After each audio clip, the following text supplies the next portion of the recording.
Bismillahirrahmanirrahim. Alhamdulillah. Lahun ni'matu wa lahul fadlu wa lahul thana'ul hasan. Wa salawatullahil barrir rahim. Wal malaikatil muqarrabin. Ala sayyidil mursalin Muhammadin. Wa ala alihi wa sahbihi at-tayyibin at-tahirin. Allahumma la sahla illa ma ja'altahu sahla. Wa anta ya hayyu ya qayyum. Taj'alul hazna idza syi'ta sahla. Allahumma akrimna bil ikhlasi fin niyyati wal qawli wal amal. Para jamaah yang dirahmati oleh Allah Subhanahu wa taala.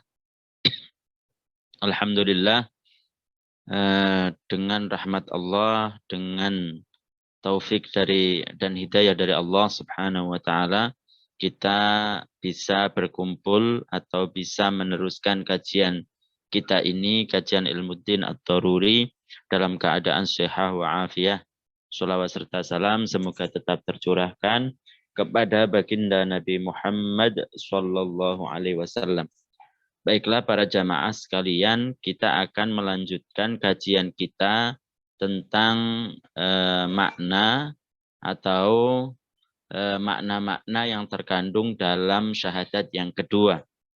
Jadi kemarin kita jelaskan bahwasanya termasuk makna dari syahadat yang kedua, yaitu kita meyakini apa yang disampaikan oleh Nabi Muhammad SAW itu semuanya benar adanya. Termasuk yang disampaikan itu adalah kejadian-kejadian yang akan datang. Seperti ada namanya kiamat, seperti ada namanya mahsyar, ada namanya jembatan, ada namanya telaga, ada namanya surga, ada namanya neraka, ada namanya syafa'ah, kemarin kita jelaskan.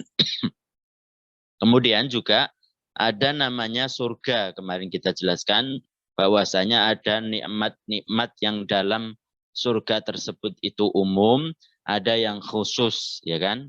Kemarin kita jelaskan nikmat-nikmat yang umum itu apa?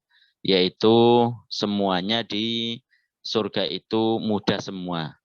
Kisaran umur 33 tahun, kemudian tingginya itu kurang lebih 60 hasta, yaitu kurang lebih 30 meter, kemudian lebarnya itu 7 hasta kemarin.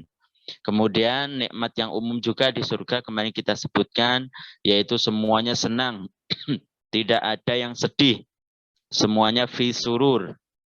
Nah, kemudian juga nikmat yang umum juga di sana semuanya sehat, tidak ada yang sakit. Nah, kemudian juga nikmat yang umum semuanya mereka itu penduduk surga itu hidup, tidak ada yang mati.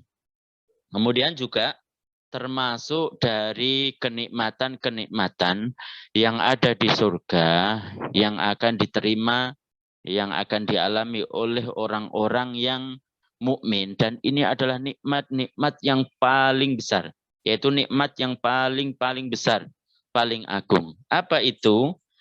Yaitu warru'yatu lillahi ta'ala, melihat Allah Subhanahu wa taala bil aini, dengan mata kita atau mata orang mukmin. Semoga kita termasuk orang yang dikehendaki Allah untuk masuk surga dan bisa melihat Allah Subhanahu wa taala fil akhirati, pada akhirat.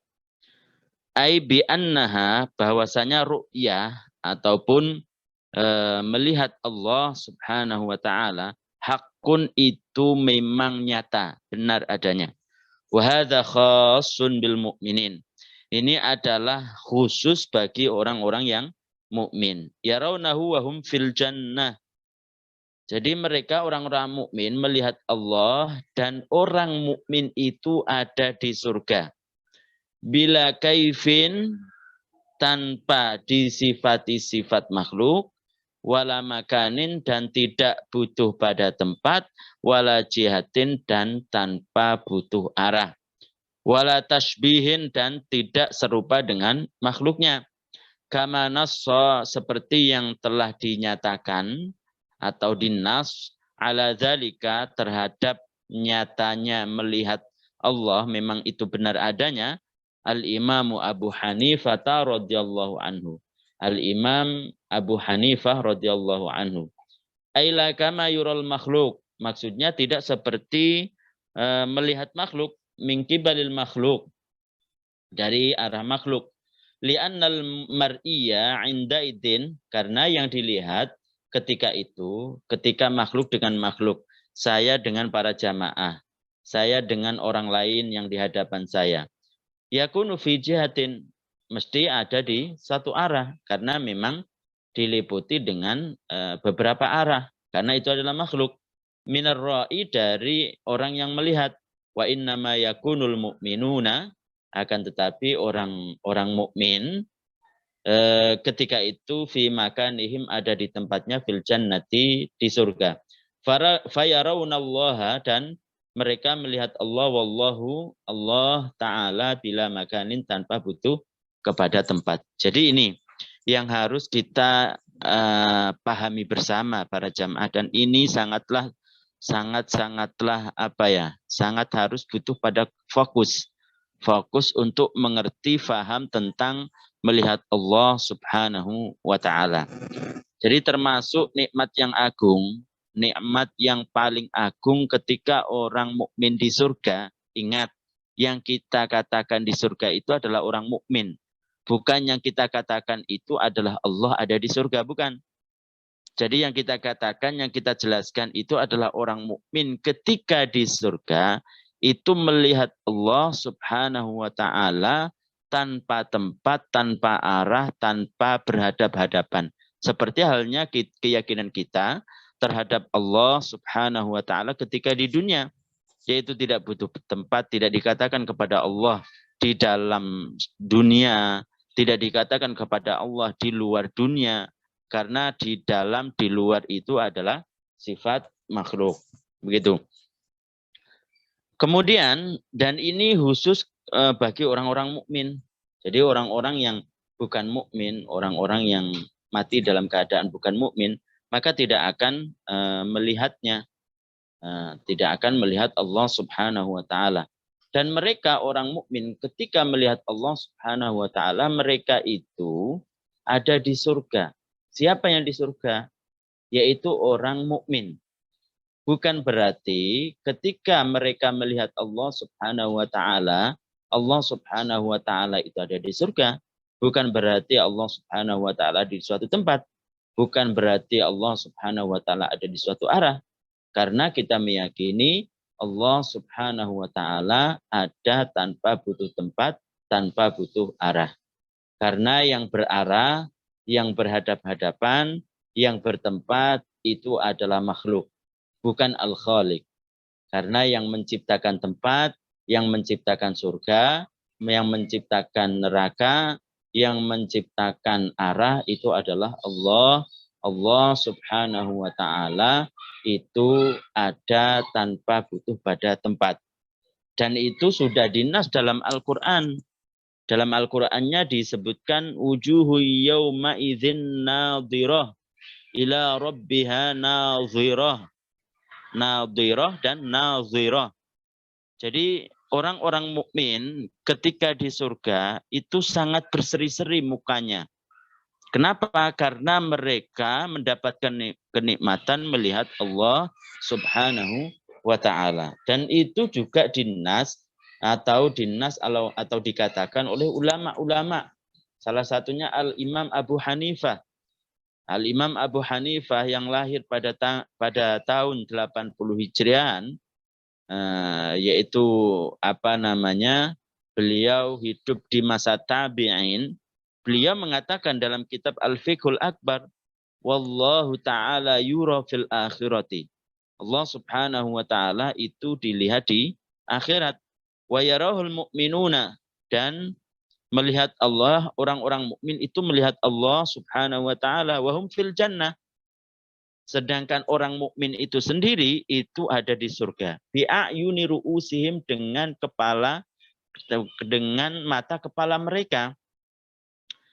Bila tasbihin, tanpa menyerupakan, tanpa serupa dengan makhluknya, wala kaifiyatin, bukan juga tanpa disifati dengan sifat-sifat makhluk. wala kammiyatin, dan juga tidak berukuran. Maksudnya bagaimana? Ketika seseorang itu ada di suatu tempat, ketika seseorang itu ada di atas sesuatu, di atas tempat, maka itu tentu berukuran. Kita tahu bahwasanya ketika contohnya saya ada di atas kursi, maka ketika di atas kursi itu paling tidak terlepas dari 3 hal. Ada kalanya saya itu seukuran dengan kursinya, atau lebih besar atau lebih kecil. Seukuran, lebih besar, lebih kecil, itu kan ukuran itu. Itu milik makhluk. Allah Subhanahu wa taala yang menentukan kita seperti ini, yang menentukan kita besar, kecil, kemudian duduk di atas kursi, mustahil Allah membutuhkan kepada makhluknya. Wala yakunu bainahu wa baina khalqihi masafah. Dan tidaklah di antara Allah dan makhluknya itu jarak. Bukan berhadap-hadapan seperti saya dengan dengan para jamaah sekalian, bukan. Itu adalah keyakinan kita, harus ditanamkan penjelasan yang benar seperti ini. Tidak seperti dikatakan oleh sebagian orang bahwasanya Allah Subhanahu wa taala katanya ditunggu di surga.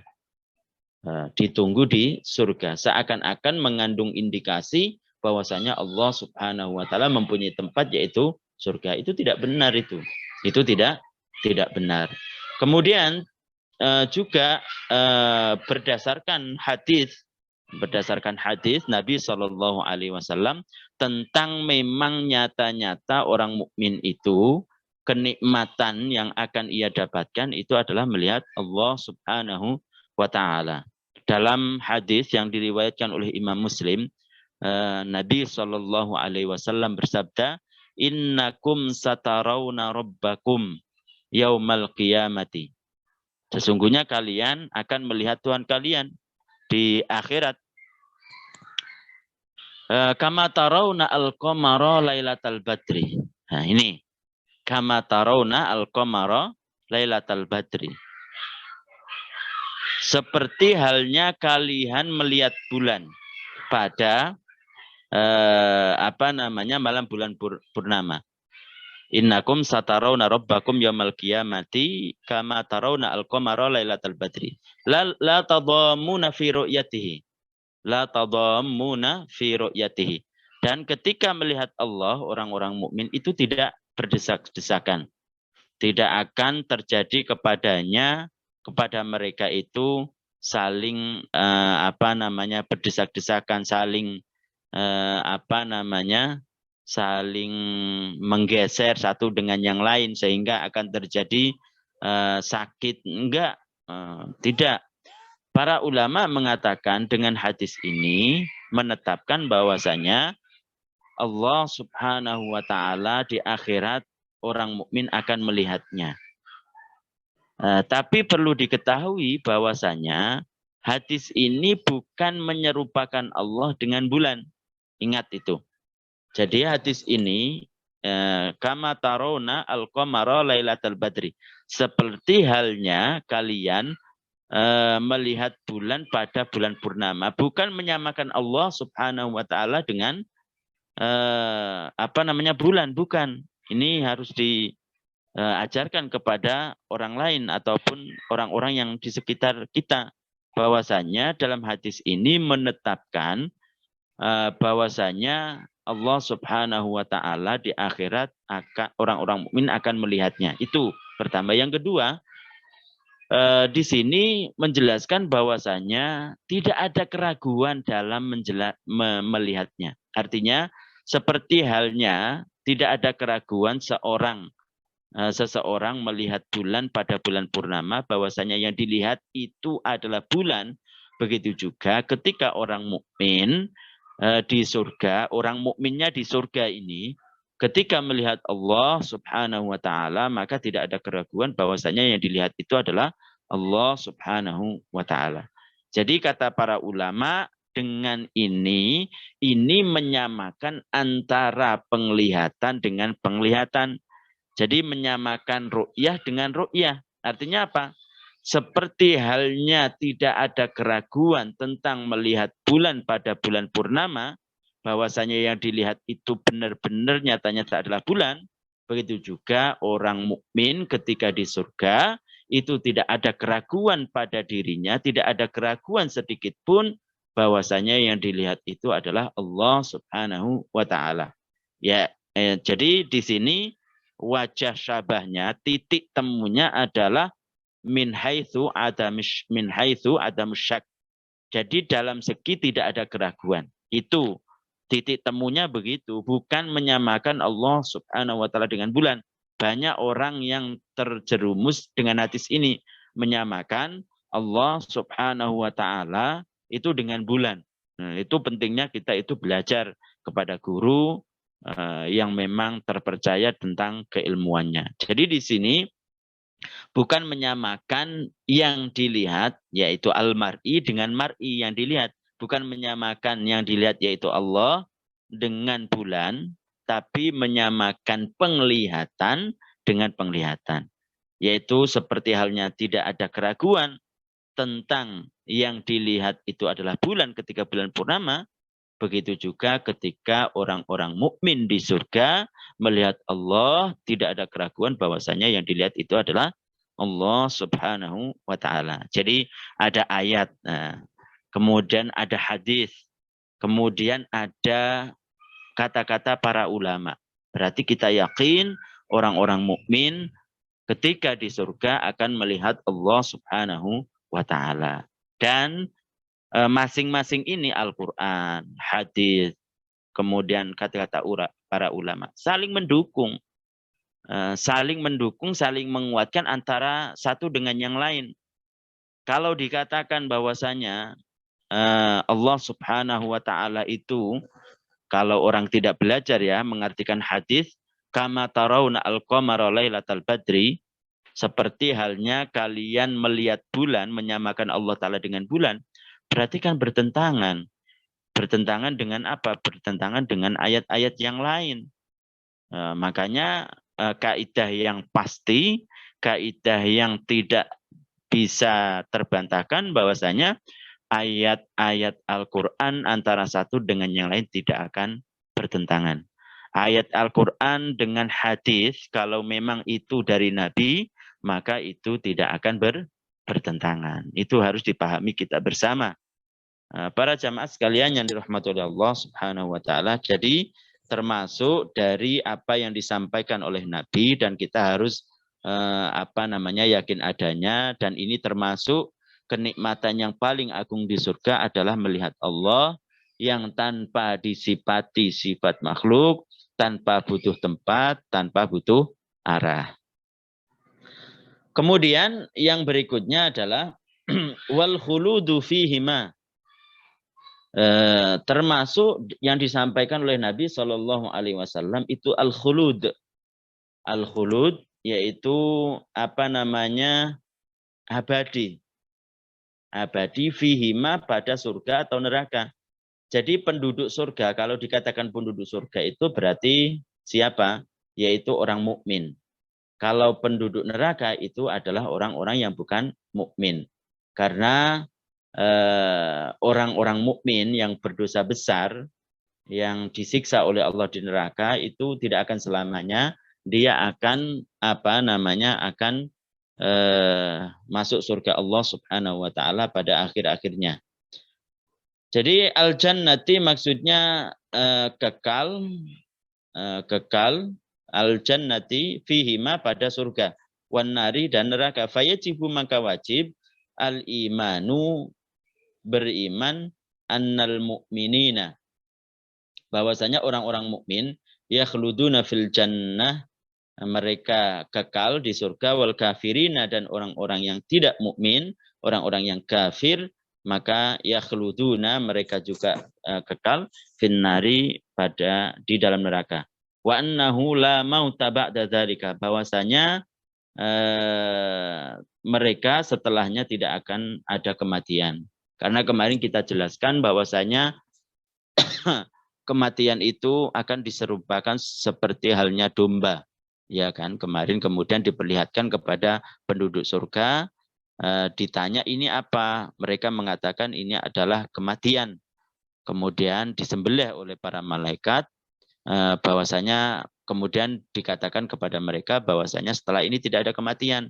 Kemudian juga diperlihatkan kepada penduduk neraka. Ditanyakan kepada mereka ini apa? Mereka mengatakan ini kematian. Kemudian disembelih kematian tersebut, dikatakan kepada penduduk neraka bahwasanya tidak ada kematian setelahnya. Kematian setelahnya. Jadi para jamaah sekalian yang dirahmati oleh Allah, saling menasihati bahwasanya di dunia ini hanya sementara. Artinya apapun yang mengenai kita ataupun kesusahan apapun yang menimpa kita, kita berusaha untuk sabar. Kenapa? Karena dunia ini ada sementara, kita tahu seperti itu. Jadi yang abadi, kenikmatan yang abadi itu adalah di surga Allah, dan siksa yang abadi itu adalah di neraka. Na'udzubillah. Maka sungguh beruntung orang yang ketika hidup dia sabar, mempertahankan keimanannya sampai akhir hayat, sampai dia meninggal. Maka sungguh orang yang merugi kalau ketika di dunia tidak sabar, kemudian protes terhadap kehendak Allah, mati dalam keadaan na'udzubillah dia tidak sabar terhadap ujian Allah, protes terhadap ketentuan Allah Subhanahu wa taala, maka yang akan ia dapatkan itu adalah siksa selamanya. Semoga kita termasuk orang-orang yang diberi hidayah, kekuatan untuk bisa sabar terhadap ketentuan Allah Subhanahu wa taala. Kemudian yang berikutnya adalah para jamaah sekalian yang dirahmati Allah Subhanahu wa taala, wal imanu bimalaikatillah. Wal imanu bimalaikatillah. Beriman terhadap malaikat-malaikat Allah. Maksudnya ai biwujudihim, maksudnya beriman tentang adanya mereka. Memang mereka itu ada, nyata ada begitu. Wa annahum, dan sesungguhnya mereka ibadum mukramun. Hamba-hamba Allah yang dimuliakan oleh Allah. Hamba-hamba Allah yang mulia semuanya tanpa terkecuali. La ya'sunallaha, dan mereka tidak ada yang bermaksud kepada Allah. Ma amarahum, terhadap perintah-perintah yang Allah Ta'ala perintahkan kepada mereka. Wa yaf'aluna ma yu'marun, dan mereka selalu mengerjakan apa yang diperintahkan oleh Allah kepada mereka. Wahum, mereka laisu dzukuran, bukan laki-laki, wala inathan, dan bukan perempuan. La yakuluna, mereka juga tidak makan, wala yashrabun, dan tidak minum, wala yanamun, dan tidak tidur, wala yatawaladuna, dan tidak beranak. Jadi begitu, ini harus kita tanamkan kepada anak-anak kita, kepada orang-orang yang kita cintai, bahwasanya memang ada namanya malaikat Allah. Malaikat Allah Subhanahu wa taala itu adalah altafu minal hawa, lebih halus daripada udara. Mereka adalah wali-wali Allah semuanya. Mereka semuanya mengerjakan perintah-perintah Allah. Tidak ada satupun dari mereka itu yang bermaksiat kepada Allah Subhanahu wa taala. Karena berdasarkan Al-Qur'an, Allah Subhanahu wa taala berfirman, la ya'sunallaha ma amarahum wa yaf'aluna ma yu'marun. Jadi tidak ada dari kalangan malaikat itu yang bermaksiat kepada Allah. Bahkan sebaliknya, mereka selalu mentaati perintah Allah Subhanahu wa taala. Jadi kalau kita sudah tahu seperti ini, kaidah seperti ini, maka kalau ada orang yang mengatakan ada salah satu malaikat yang katanya durhaka kepada Allah.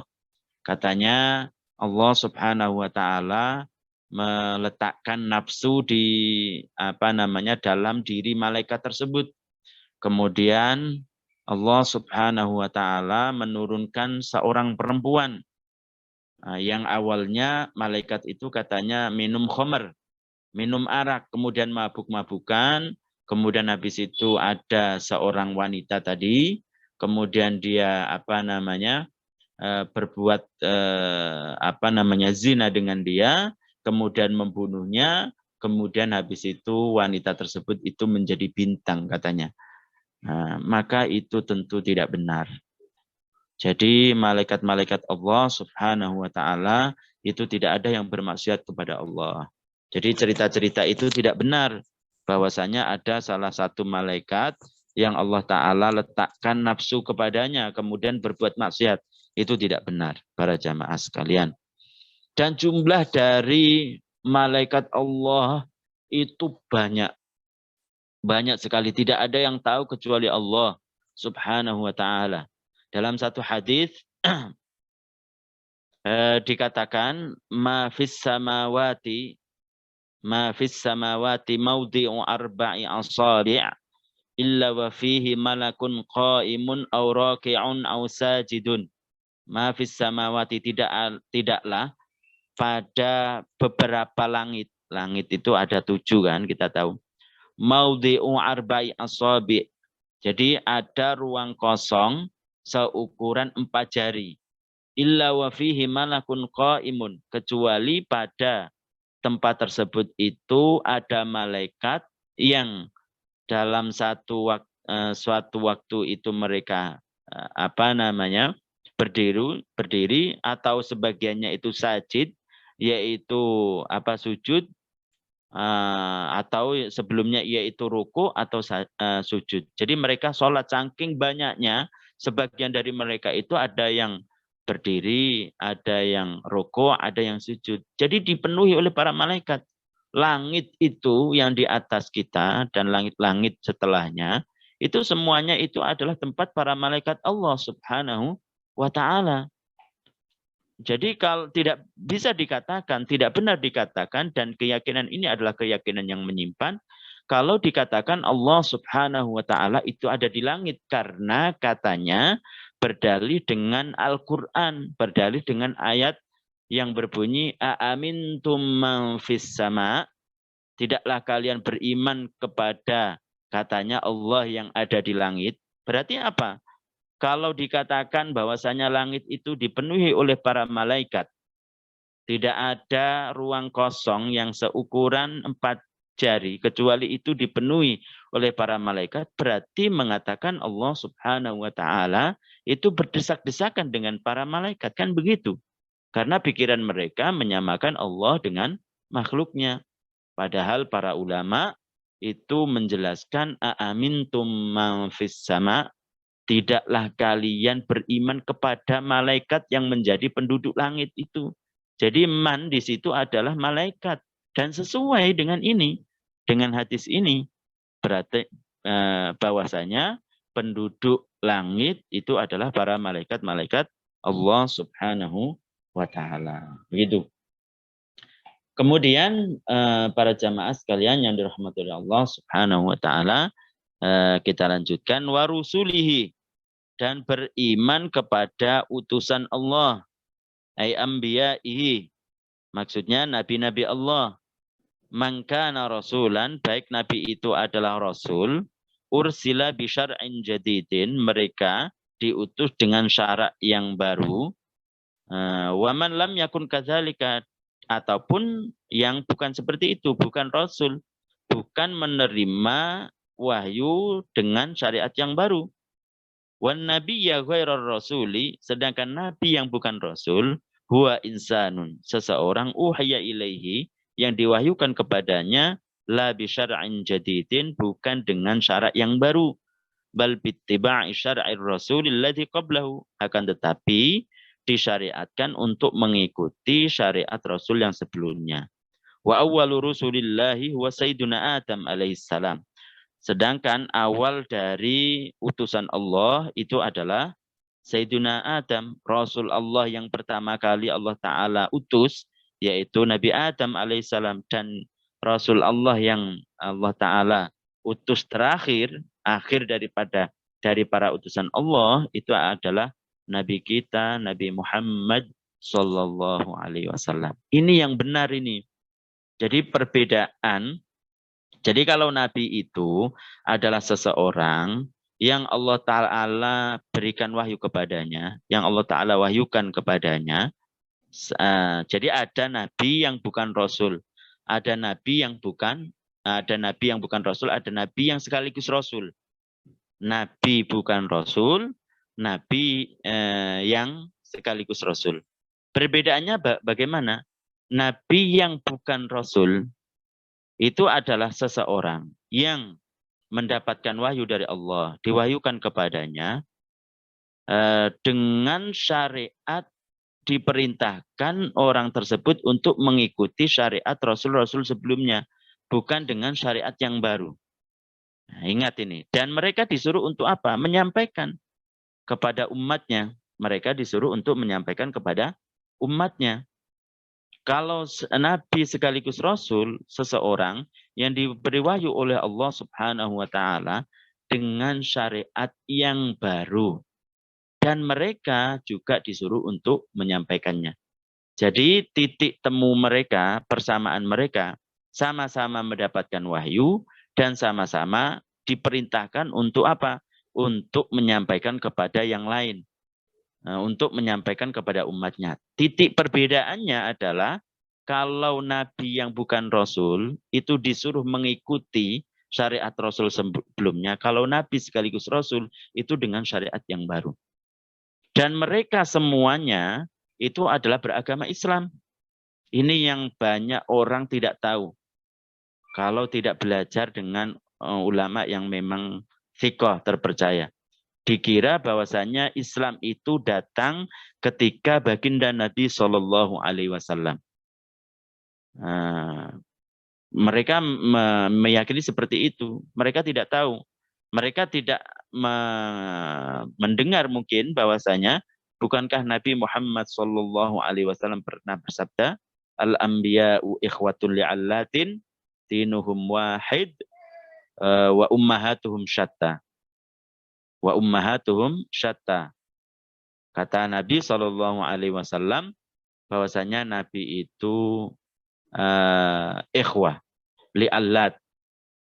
Jadi ikhwah li'allat itu adalah diperumpamakan seperti halnya bapak satu dari beberapa ibu begitu. Allat. Iya begitu. Kalau satu bapak satu ibu itu kan namanya syaqiq, satu kandung. Itu diperumpamakan seperti itu. Intinya apa? Intinya bahwasanya agama mereka itu satu. Ketika dikatakan agama, ketika dikatakan Islam, itu kan identik dengan apa? Keyakinan. Keyakinan tentang syahadat yang pertama. Keyakinan tentang syahadat yang kedua. Makanya kan ketika terjadi kekufuran pada zaman Nabi Nuh alaihissalam, kemudian diutus Nabi Musa, ketika ada seseorang untuk masuk Islam, itu kan mereka mengatakan asyhadu an la ilaha illallah wa anna Musa Rasulullah. Itu kan syahadat kedua kan, saya bersaksi bahwasanya Nabi Musa itu adalah utusan Allah. Karena pada waktu itu utusannya adalah Nabi Musa alaihissalam. Berarti bukan perbedaan mereka itu adalah agama. Kalau sebagian orang-orang yang yang kuliahan begitu tidak didasari dengan ilmu yang murni, yang berguru kepada orang yang thiqah, menganggap bahwasanya Nabi Musa itu membawa agama yang beda dengan yang dibawa oleh Nabi Muhammad. Nabi Ibrahim itu apalagi itu membawa agama yang berbeda dari Nabi Musa ataupun Nabi Isa. Dianggap Nabi Isa itu membawa agama Nasrani. Padahal mereka semuanya agamanya satu. Agamanya yaitu Islam. Karena Allah Subhanahu wa Ta'ala menegaskan dalam Al-Quran, Inna dina indallahil Islam. Sesungguhnya agama yang benar, agama yang diterima oleh Allah itu adalah Islam. Hanya Islam. Makanya kan dalam kitab-kitab mereka, kitab-kitab Injil, kitab-kitab Taurat, itu kalau memang asli kan memang ada namanya Nabi Muhammad itu akan diutus. Nabi yang terakhir dari orang Arab, begitu. Karena memang apa? Karena kitab-kitab mereka itu samawiyah. Dari Allah Subhanahu wa Ta'ala semuanya. Kalau yang asli, Injil, Taurat, Zabur, dan Al-Quran. Ya kan? Karena semuanya dari Allah Subhanahu wa taala dan bisa disebut kalamullah. Seperti penjelasan dalam masalah kalamullah Subhanahu wa taala. Begitu. Para jamaah sekalian yang dirahmati oleh Allah Subhanahu wa taala, insyaallah besok akan kita jelaskan lebih detail lagi tentang masalah ini supaya kita semuanya dapat memahami, dapat tercerahkan begitu kan. Yang dulunya itu agak begini-begini, oh tahu ya ternyata agama Nabi Musa itu juga Islam. Oh iya ya, ternyata agamanya Nabi Isa itu juga Islam. Oh iya ya, ternyata agamanya Nabi Adam itu juga Islam. Agamanya Nabi Ibrahim itu juga Islam, Nabi Nuh juga Islam. Sehingga mempunyai keyakinan-keyakinan yang tercerahkan seperti itu. Semoga kita termasuk orang-orang yang selalu mendapatkan hidayah dari Allah Subhanahu wa taala. Mungkin itu yang bisa kita sampaikan, insya Allah pada pertemuan berikutnya akan kita lanjutkan pembahasan ini karena penting sekali. Kiranya para jamaah sekalian sampai di sini, mungkin ada yang mau bertanya silakan, terutama yang berhubungan dengan materi kita ini. Silakan.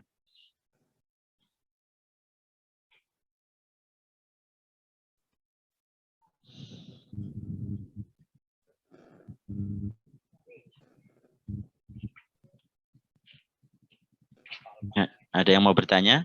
Silakan.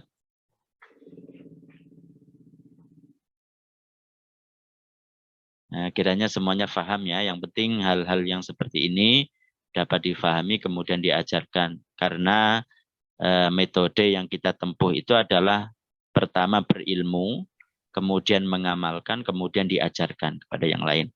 Kiranya sampai sekian dari kita, dari kami. Saya akhiri, wassalamualaikum warahmatullahi wabarakatuh. Nuhallil, sholawat dan istighfar. La ilaha illallah. Allahumma salli ala Sayyidina Muhammad wa ala alihi wa sahbihi wa sallim. Rabbi gfirli wa liwalidayya wal mu'minina wal mu'minat. Barakallahu fikum.